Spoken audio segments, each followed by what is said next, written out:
Class 10 से एक topic discuss कर रहे हैं। आज हम आपको क्लास 10 की सिमिलर ट्रायंगल से एक थ्योरम प्रूव करके दिखाएंगे। थ्योरम है बीपीटी, जिसको बोलते हैं बेसिक प्रोपोर्शनैलिटी थ्योरम, या फिर एक और नाम है इसका थिल थ्योरम। इसका स्टेटमेंट क्या होता है सुनिए। If a line is drawn parallel to one side of a triangle intersecting the other two side, then it divide this side in the same ratio. देखो मैं आपको इसको फिगर के थ्रू बताता हूं। एक ट्रायंगल है आपके पास, ध्यान से देखिएगा, ठीक है। ट्रायंगल का नाम लेते हैं एबीसी। अब स्टेटमेंट कह रहा है if a line is drawn parallel, मतलब PQ पैरेलल BC दिया हुआ है कि if a line is drawn parallel to one side of a triangle intersecting the other two side, then it divide this side in the same ratio. Proof करना है कि AP upon PB is equal to AQ upon QC। तो देखो सबसे पहले हम क्या लिखेंगे, गिवन। हमें क्वेश्चन में यहाँ गिवन क्या है, ध्यान से रखने वाली वो चीज है। एक तो ट्रायंगल गिवन है, तो इन ट्रायंगल ABC क्या गिवन है आपको कि PQ पैरेलल है BC के, कि PQ पैरेलल है BC की, ये बात आपको गिवन है, ठीक है।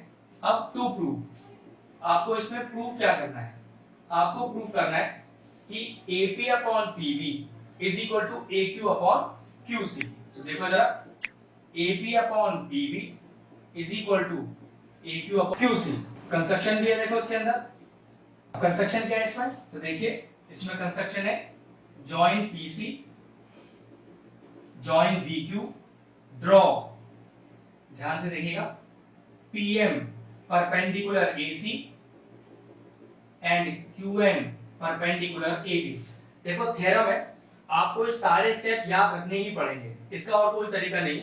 थ्योरम तो आपसे डायरेक्टली पूछी जाएगी, बस आपको स्टेटमेंट डालना है, फिगर बनाना है और इसका प्रूफ करना है, ठीक है। तो कंस्ट्रक्शन में लिख देता हूं। तो क्या करना है आपको इसमें, आपको करना है जॉइन क्या, BQ एंड PC, और क्या चीज ड्रॉ करनी है, ये जो PM है परपेंडिकुलर है AC के, और NQ जो है वो परपेंडिकुलर है AB के।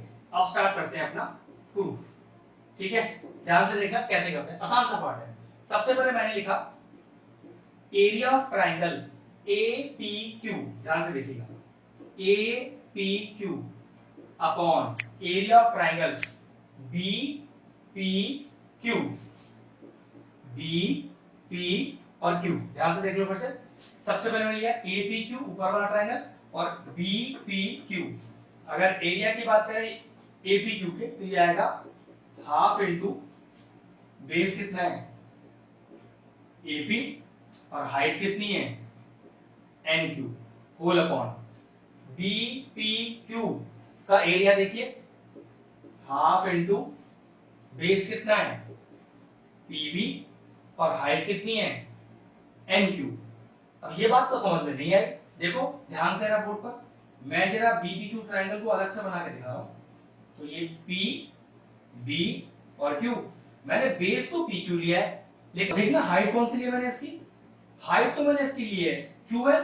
ऐसा कैसे हो जाएगा, क्या हाइट कभी भी ट्रायंगल के बाहर हो सकती है, तो हाँ बिल्कुल। ऑब्ट्यूज एंगल ट्रायंगल में जो ट्रायंगल की हाइट होती है वो ट्रायंगल के बाहर ही होती है। तो BPQ एक ऑब्ट्यूज एंगल ट्रायंगल है, इसलिए उसका जो परपेंडिकुलर है वो ट्रायंगल के बाहर है। और ध्यान रखना APQ का भी परपेंडिकुलर NQ ही है। तो देखो यहाँ पर क्या होगा, हाफ से हाफ चला जाएगा, NQ से NQ चला जाएगा, और यहाँ क्या आ जाएगा आपके पास, AP अपॉन PB आ जाएगा। और इसे क्या करें, आप माने इक्वेशन 1। अब सिमिलरली जैसे आपने APQ और BPQ लिया है, अब कौन सा ट्रायंगल लेना है, AQP और CQP। तो चलिए लिखते हैं area of triangle AQP upon area of triangle CQP। तो देख बिल्कुल भाई, एरिया कैसे आएगा, हाफ, बेस कितना है AQ और हाइट कितना है इस बार PM, लेकिन नीचे वाला ट्रायंगल क्या है देखो CQP का। अब आपको समझ में आना चाहिए, हाफ, बेस कितना QC और हाइट कितना, देखो ये भी तो एक ऑब्ट्यूज एंगल ट्रायंगल है। ध्यान से देखो, इसका जो परपेंडिकुलर होगा वो भी ट्रायंगल के बाहर ही होगा, तो ये P और M। तो इस ट्रायंगल का परपेंडिकुलर कौन है, PM ही है, जो कि ट्रायंगल के बाहर है। मैंने आपको बताया भी था कि ऑब्ट्यूज एंगल ट्रायंगल में ट्रायंगल का परपेंडिकुलर ट्रायंगल के बाहर होता है। हाफ से हाफ गया, PM से PM गया, कितना आ गया, AQ आ गया QC के बराबर, लेकिन इक्वेशन 2। अब एक छोटी सी चीज देखना, क्या BPQ ट्रायंगल और CQP ट्रायंगल, देखो मैं इसको थोड़ा शेड कर देता हूँ तो आपको थोड़ा समझना आसान हो जाएगा। एक तो BPQ, मतलब ये हमने जो नीचे वाला लिया था BPQ, अब ले रहा हूँ CQP, ये वाला देखो, क्या इन ट्रायंगल का सेम बेस है? हाँ बिल्कुल, ये सेम बेस है PQ। और क्या ये बिटवीन सेम पैरेलल लाइन है? हाँ, तो नियम क्या कहता है, इनका एरिया बराबर। नियम क्या है कि if two triangles are on the same base and between same parallel line are equal in area, तो कैसे लिखेंगे, area of BPQ is equal to area of CQRP। Reason क्या लिखेंगे, both the triangle are on the same base PQ, नाम लेते जाएगा, and between the same parallel line PQ and BC। क्यों, देखो PQ एंड BC हमें दिया हुआ था, तो क्या हो गया, एरिया बराबर हो गया। अब इस BPQ की वैल्यू को, जो कि CQ की है, मैंने फर्स्ट इक्वेशन में पुट किया, वो मतलब जहां पर BPQ लिखा है, BPQ है ना, वहां पर मैंने डायरेक्टली क्या लिख दिया, CQP लिख दिया। ठीक है, देखिए यहां पर डालते हैं फर्स्ट इक्वेशन में, तो area of triangle APQ upon BPQ लिखा है ना, इस BPQ को क्या लिख दिया मैंने, एरिया ऑफ ट्रायंगल CQP लिख दिया। ठीक है, और इज इक्वल टू, इसके इक्वल में कितना लिखा है, AP अपॉन PB, और मेक इट इक्वेशन 3। अब जरा इक्वेशन 3 और इक्वेशन 2 को कंपेयर करना, क्या दोनों के LHS सेम लिखे हैं? हाँ बिल्कुल सेम लिखे हैं, तो कंपेयर हो सकता है। तो कंपेयर किया मैंने इक्वेशन 2 और इक्वेशन 3, तो कंपेयरिंग में होता क्या है कि जब दो अलग अलग चीजें, देखो ये दो अलग अलग चीजें हैं, जब ये दो अलग अलग चीजें किसी एक ही चीज के बराबर हो तो कंपेयरिंग किया जा सकता है। और कंपेयरिंग में होता क्या है कि जो सेम चीज है वो तो साफ हो जाती है, और जो अलग अलग चीजें हैं वो आमने सामने आ जाती हैं। तो चलो ठीक है, तो आमने सामने कर दो कंपेयर करने पर, तो ये तो सेम लिखा है, साफ हो गया, क्या आ गया, AP upon PB is equal to AQ upon QC। ये हमें प्रूव करना था, क्या कि AP upon PB is equal to AQ upon QC। ये लीजिए प्रूव हो गया। एक चीज बता देता हूं, अगर आपको BPT प्रूफ करने के लिए आता है तो क्वेश्चन में आप प्रूफ यही करेंगे, कैसे, AP upon PB is equal to AQ upon QC। लेकिन जब इसके ऊपर बेस्ड क्वेश्चन आएंगे आपको, तब देखो इस तरह का भी प्रूफ करा जा सकता है। चलिए काम करते हैं, दोनों साइड 1 जोड़ते हैं।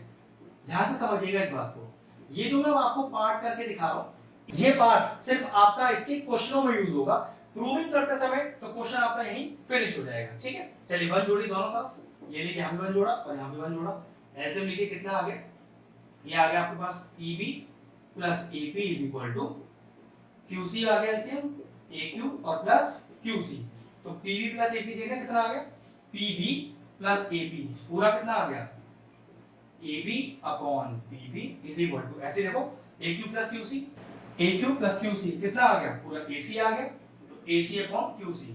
तो अगर आपके पास कभी प्रूविंग इस तरह की भी करनी आ जाए, जिसमें देखो कैसे आया, पूरी AB अपॉन PB पूरी AC अपॉन QC, तो ये भी BPT ही लिखी जाएगी, मतलब प्रूविंग करते समय तो यहाँ क्वेश्चन छोड़ दिया जाएगा। लेकिन अगर आपके पास ऐसा आया कि भाई जैसे ये ना आधा आधा आधा आधा, ये तो प्रूविंग का पार्ट है, लेकिन ये कैसे आ रहा है, पूरा आधा, पूरा और आधा, तो है ये भी BPT, तो इसके लिए रीजन आप BPT ही लिखोगे, लेकिन ये वाला पार्ट सिर्फ आपके क्वेश्चन में यूज होगा, मतलब आपके एप्लीकेशन वाले क्वेश्चनों में। ठीक है, ये ऐसे भी आ सकता था, AP और AB आधा पूरा, यहाँ पर देखो AQ और AC ऐसे भी आ सकता है। तो आने का तरीका कोई सा भी हो, साइड्स का अगर रेशियो आ रहा है तो वो BPT ही कहलाएगा एप्लीकेशन वाले क्वेश्चनों में, जहां पर इसके क्वेश्चन आएंगे। लेकिन अगर आपके पास BPT प्रूव करने के लिए आएगा तो बिल्कुल आपका आंसर यहाँ फिनिश हो जाएगा। तो यहाँ पर फिनिश होती है हमारी थ्योरम, बेसिक प्रोपोर्शनैलिटी थ्योरम या फिर थेल्स थ्योरम। ठीक है, अगर हमारे व्यूअर्स को हमारे वीडियोस पसंद आ रहे हैं तो हमारे चैनल को सब्सक्राइब कर लें और साथ में लगे बेल आइकन को भी हिट कर दें। आपको अगर मैथ से जुड़ा कोई क्वेरी है किसी भी क्लास के लिए, तो वो आप मुझे व्हाट्सएप कर सकते हैं, जो नीचे नंबर आ रहा है। आपका जो सोल्यूशन है मैं जल्दी से जल्दी देने का कोशिश करूंगा।